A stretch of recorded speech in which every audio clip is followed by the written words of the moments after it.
Hello friends, how are you? I hope you would be fine. Today my topic is about process scheduling algorithms. Okay, so moving to my topic. If you are taking an undergraduate operating system course, you should already have some idea of what a computer program does when it runs. If not, this book and the corresponding courses is going to be difficult. So you should probably stop reading this book or run to the nearest bookstore and quickly consume the necessary background material before continuing. Both Pat and Patel and Brandt are pretty good books. So what happened when a program runs? Well, a running program does one very single thing. It executes instructions many millions and these days even billions of times every second the processor fetch an instruction from memory, decode it, and after process which instruction this is and execute it so that it does the thing that it is supposed to do, like add two numbers together, access memory, check the condition, jump to a function.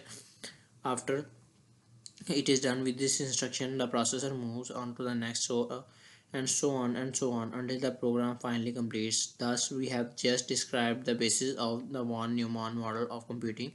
Sounds simple, right?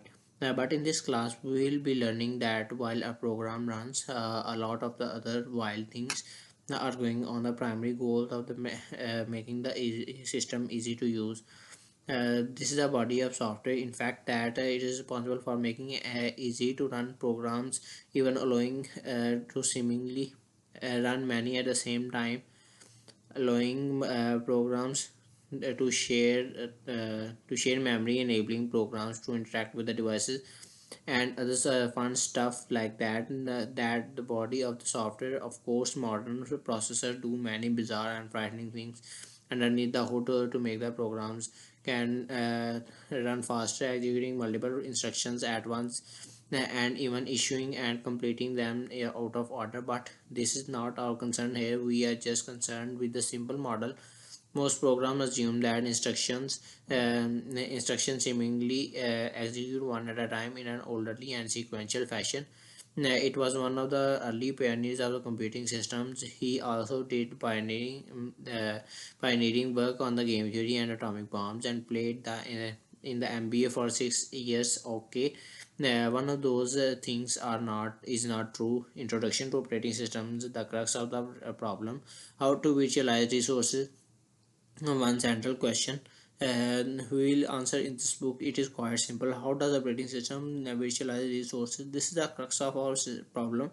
Why the operating system does this, not in the main question, as the answer should be obvious. It makes the system easier to use. Thus we focus on what and how mechanism and policies are implemented by the operating system to attain visualization. How does the operating system do so efficiently? What hardware support is needed?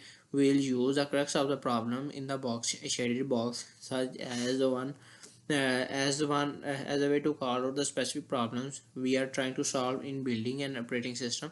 Thus, within the note on a particular topic, you may find one or more crashes. Yes, this is the proper plural which highlight the problem. The details within the chapter of the course present the solution, or at least the basic parameters of a solution is called the operating system. Uh, it is in the charge of making uh, sure the system operates correctly and efficiently in an easy to use manner. The primary way to the operating system does this is the through the plural general technique that we call visualization. That it is the operating system takes a physical resource such as processor or main memory or a disk and transform it into a more general, powerful, and easy to use visual form of itself.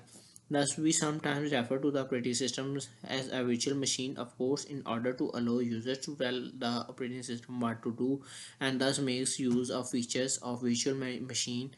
Okay, so I think this is enough for today's topic. Time to go. Goodbye. Meet you in the next video.